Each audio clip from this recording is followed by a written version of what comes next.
Hola mis amores, j'espère que vous allez bien, j'espère que vous avez la paix, vous avez l'harmonie, vous avez l'amour, vous avez tout ce que vous voulez, parce que c'est le plus important, vous savez. Aujourd'hui, je reviens avec cette nouvelle vidéo dont je vais vous raconter une histoire, un story time. Voilà mes corazones, il y a longtemps, à l'époque, j'avais, je pense, 20 ans. J'avais une camarade de classe avec laquelle je m'entendais énormément. Et en fait, ma camarade, cette camarade-là, elle sortait avec un professeur. Voilà, moi j'étais ce genre de fille-là que le professeur, les élèves, tout ça là, c'était pas ma catégorie. Donc, ma catégorie, en fait, je pense que c'était le directeur, mais le directeur, il ne calculait même pas parce que j'étais un enfant. Mais moi, c'était ma catégorie. Les élèves, les professeurs, pour moi, c'était... Alors, ma camarade là, elle était amoureuse du professeur. Et le professeur, c'était, je pense que c'était le professeur de maths, il s'appelait Monsieur François, je sais pas François qui, je sais plus. Bref, alors ma camarade était fort amoureuse du professeur. Le professeur aussi, il montrait à ma camarade à quel point il aimait. Parfois les soirs, avant qu'elle rentre chez elle, elle s'arrêtait chez le professeur, elle lui faisait à manger, elle nettoyait ses choses et tout. Bref, c'était son copain, c'était son fiancé.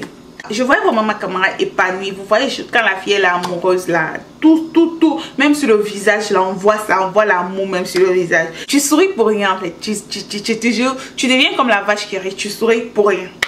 Alors ma camarade, elle vivait ces moments là de bonheur.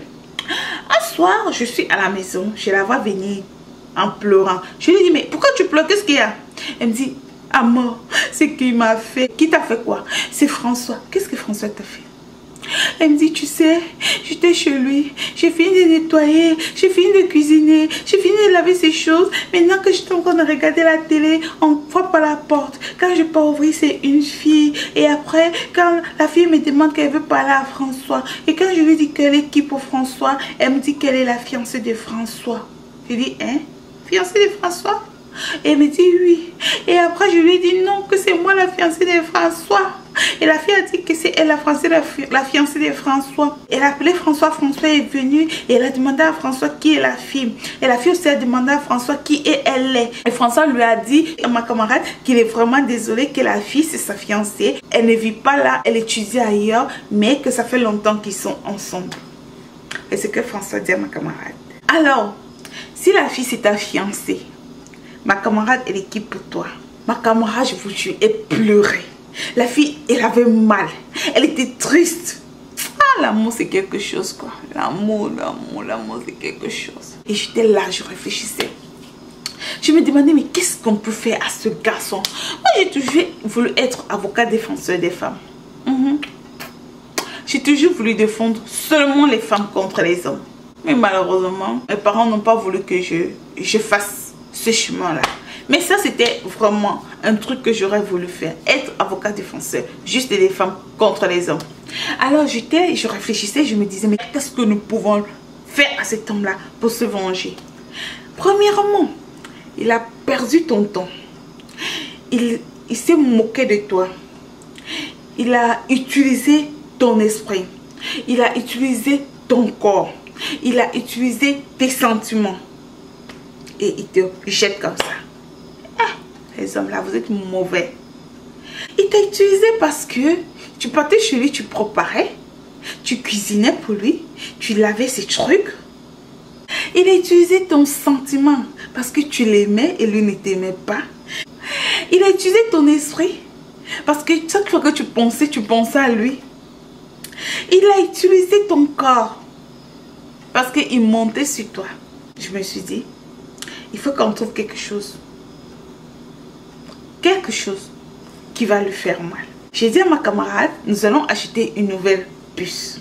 Nous sommes allés, nous avons cotisé parce qu'à l'époque, je n'avais pas, elle n'avait pas. Nous avons acheté une nouvelle puce. Nous avons mis la puce dans un téléphone. Je ne me rappelle pas si c'était le mien ou le sien. Je ne me rappelle pas très bien le téléphone sur lequel on avait mis la puce.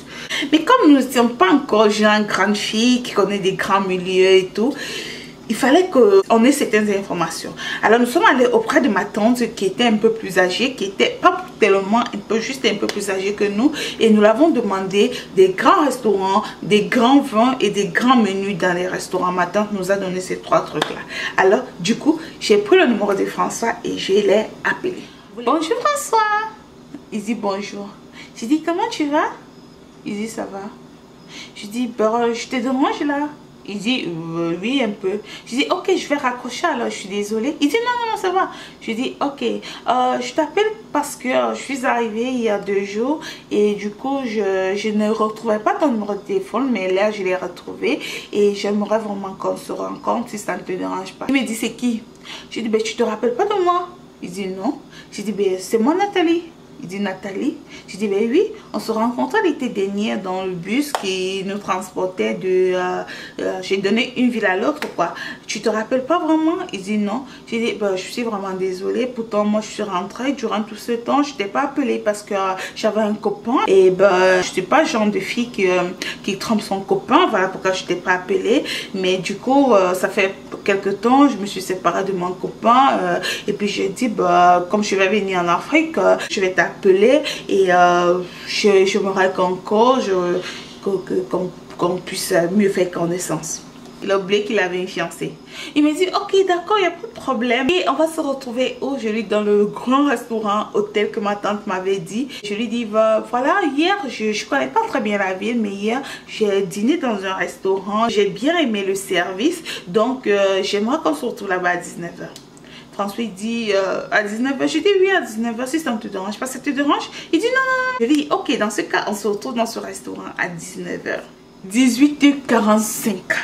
Le bon monsieur il m'envoie le message. Ben, je suis déjà en train de m'apprêter pour le restaurant. Et moi je réponds ok pas de problème, moi si je suis en train de m'apprêter là, je vais finir de m'apprêter, je vais appeler le chauffeur pour qu'il puisse me conduire là-bas. 19h10, François il m'appelle. Ben tu es où? Là je suis en train d'attendre le chauffeur parce que je l'ai appelé et il m'a dit qu'il va arriver d'un moment à l'autre, mais ne t'inquiète pas, je serai là dans peu de temps, ok? Il dit ok pas de problème. Je reste. 19h25, François il appelle. Tu es à quel niveau? Parce que je suis là, je t'attends pour commander.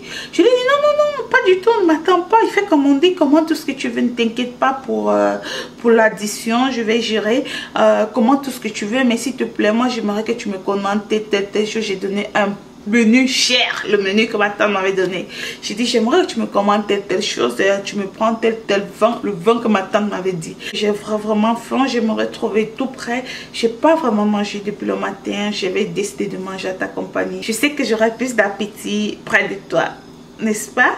Il dit ah oui bien sûr. J'ai dit ok s'il te plaît commande. J'arrive d'un moment, alors je suis en train d'attendre le chauffeur et surtout n'oublie pas d'ajouter du piment parce que j'aime bien du piment. Il dit ok pas de problème. Le gars il a commandé et je vous assure c'était un menu cher. Il a suivi que je vais gérer l'addition, il a suivi que je sors de Paris, il a suivi que vraiment vous les hommes là. 19h45, François il m'appelle. Ben tu es où? Il y a déjà on a commandé, la nourriture va se refroidir, tu es à quel niveau? Je dis ben je suis désolée François, je suis en train d'attendre le chauffeur il n'arrive pas. C'est que j'ai peur de prendre les taxis, tu sais les taxis ici ça me fait vraiment peur. C'est pour ça que j'attends le chauffeur depuis et là il me dit qu'il est dans les embouteillages. S'il te plaît tu peux être patient s'il te plaît, ok? Il dit ok pas de problème. 20h, François il appelle. Il dit tu es à quel niveau déjà? Je dis bah François je suis toujours en train d'attendre le chauffeur. Il me dit qu'il est dans les embouteillages. Je me suis déjà apprêtée et tout, mais ne t'inquiète pas j'arrive. Je suis habillée en blanc, j'ai porté un jean blanc avec une chemise blanche et une casquette blanche, donc je serai là dans un moment, ne t'inquiète pas. Mais si tu as assez faim tu peux commencer à manger, j'arrive. Il dit ok. 21h10, François il m'appelle. Tu es à quel niveau? C'est que je suis fatiguée de t'attendre et tout. Je dis ben François je suis vraiment désolée hein. Le chauffeur il n'a pas pu venir, je peux pas venir. Il dit pardon. Je dis non je peux pas venir parce que le chauffeur il m'a dit qu'il est bloqué dans les embouteillages là et moi je peux pas prendre le taxi. Je dis ben c'est pas grave, tu peux gérer hein. Il me dit, mais je n'ai pas assez d'argent sur moi. Si tu m'avais dit, j'allais mieux m'apprêter et tout. Je dis, ben, je suis désolée, je ne veux pas m'envoler, François. Et je ne peux pas te laisser venir chez nous parce que ma famille n'accepte pas ça. Je pense qu'on va renvoyer ça la prochaine fois. Il me dit, non, attends. C'est que la facture coûte trop cher. Je n'ai pas l'argent sur moi. Je dis, ben, je suis désolée. Il me dit, ben, tu peux envoyer le chauffeur. Je dis, mais je t'ai dit, le chauffeur, il est coincé dans les embouteillages. Il ne peut pas bouger. C'est pour ça qu'il ne peut pas venir me chercher. Je suis vraiment désolée. Tu peux régler le compte, François. C'est pas aussi si grave que ça. Et c'était vraiment lourd cette facture. Il me dit, mais c'est terrible ça. C'est terrible. Je dis, ben, je suis désolée. J'ai raccroché. Il me rappelle. Je prends. Il me dit, ah, mademoiselle Nathalie, ça ne se fait pas parce que je ne suis pas content. Je ne suis pas venue avec de l'argent. Maintenant, je ne sais pas comment faire. C'est pas gentil de ta part. On ne fait pas ça. Vraiment, c'est pas poli. Je dis, ah, je suis vraiment désolée, François. Moi, je pensais venir, mais je n'ai pas pu venir. Je ne peux pas m'envoler. Oh, ben, t'es un homme. Je ne pense pas qu'il te manque. T'es si pauvre que ça. Il me dit, quoi? Je dis, ben, tu es si pauvre que ça. Je ne savais pas que tu es si pauvre. Mais bon, moi, je n'aime pas traiter avec des pauvres. Hein. Si tu es si pauvre, je pense que c'est mieux qu'on arrête ça à l'instant. Il me dit, pardon. Je dis, ben oui, je te dis vrai. Je n'aime pas traiter avec les pauvres. La facture, elle n'est pas si énorme comme tu le dis. Mais j'ai l'impression que tu es en train de pleurer. Tu es en train de pleurer. Moi, je ne traite pas avec des pauvres. J'ai raccroché le téléphone. Ma copine et moi, on rit, on rit, on rit, on rit, on rit. Il rappelle, je prends. Il dit, ben, mademoiselle Nathalie, j'ai vraiment un très grand problème là. Je n'ai pas d'argent sur moi. Je dis, mais je suis désolée. Je suis désolée, monsieur François. Je suis désolée. Si tu n'as pas d'argent sur toi, je ne sais pas. Demande ta pièce d'identité ou bien n'importe quoi. Laisse quelque chose que tu viendras payer plus tard. Moi, je ne peux pas bouger. Il me demande, je dis, hein, on t'a envoyé. Je dis, bien, exactement. Il dit, pardon. Je dis, ben, je te passe la personne qui m'a envoyé. Du coup, je lui ai passé ma camarade. Ma camarade prend le téléphone. Ma camarade lui dit, oh, François, ça va? Tu es dans quel restaurant là? Et du coup, il reconnaît la voix de ma camarade. Ma camarade dit, eh, tu as oublié ta fiancée, tu as oublié ta bien-aimée, tu es allé au restaurant avec quelqu'un que tu ne connaissais même pas. Vraiment, c'est triste pour toi. Ma camarade l'a insulté. Après, il commence à nous menacer. Ce que vous avez fait là, vous allez me payer ça, nani, nana, bro. Ce n'était plus notre problème. Il allait nous faire quoi? Il allait nous faire quoi? Rien. Rien. Il fallait qu'il nous touche. Il fallait qu'il nous touche. Donc, c'est comme ça s'est passé l'histoire de François. On ne sait pas comment il a payé au restaurant. Et beaucoup de filles ont commencé à faire ça après nous. Les filles se vengeaient de cette façon-là envers les hommes. J'ai mon tonton aussi qui a failli être piégé à ce jeu-là. Chance que j'étais là, je lui ai dit, tonton, papa, tu as fait quelque chose à une fille qui est en train de se venger. Donc c'était un peu une façon à nous de nous venger des gens qui nous faisaient du mal. On disait aux filles qui sont déçues par les hommes de faire ça pour pouvoir se venger. Et bizarrement, la majorité des garçons tombaient toujours dans ce piège-là. Donc lorsqu'on remarquait par exemple une camarade qui vient pleurer, voilà, un gars il m'a fait ceci, cela, on faisait toujours ça pour se venger en fait. Je comprends pas les hommes. Tu ne connais pas une fille, mais tu vas aller au rendez-vous. Je ne comprends pas qu'est-ce que Dieu a fait aux hommes. Je comprends pas. C'est aussi une astuce que je voudrais partager avec vous. Dans le cas où vous voulez vous venger d'un gars, c'est aussi une idée que vous pouvez utiliser. Si le gars... Si vous êtes sûr que le gars ne va pas vous prendre la machette après pour vous découper, ne venez pas dire après que c'est un mort qui m'a dit. Si vous êtes sûr que le gars il va vous découper avec la machette, ne le faites pas. Ou si vous êtes sûr qu'il va prendre le fusil là, ne le faites pas. Mais si vous êtes sûr que ce garçon, il ne va pas le faire, faites-le. Vengez-vous de cette façon-là. Faites qu'il dépense son argent. Ok, il n'a même pas d'argent comme celui de François, mais qu'il se sente blessé. Voilà mes corazones, c'était tout pour cette vidéo. Si vous avez aimé, n'oubliez pas de faire un pouce en l'air. Je sais que les garçons vont mettre le pouce bas, mais bon. Si c'est la première fois que vous passez par là, je vous invite à vous abonner. Ça me fera énormément plaisir. Et n'oubliez pas de cliquer sur la cloche de notification pour ne manquer aucune de mes vidéos. Je vous invite à me suivre dans mes réseaux sociaux. Je vous aime beaucoup et on se retrouve à la prochaine vidéo que je ferai très bientôt. Bisous. Bye. Il est 4 heures. Et là, je suis fatiguée. Je vais aller me coucher. Il est 4 heures. Je suis fatiguée. Non, il est 5 heures du matin. Je vais aller dormir. Je suis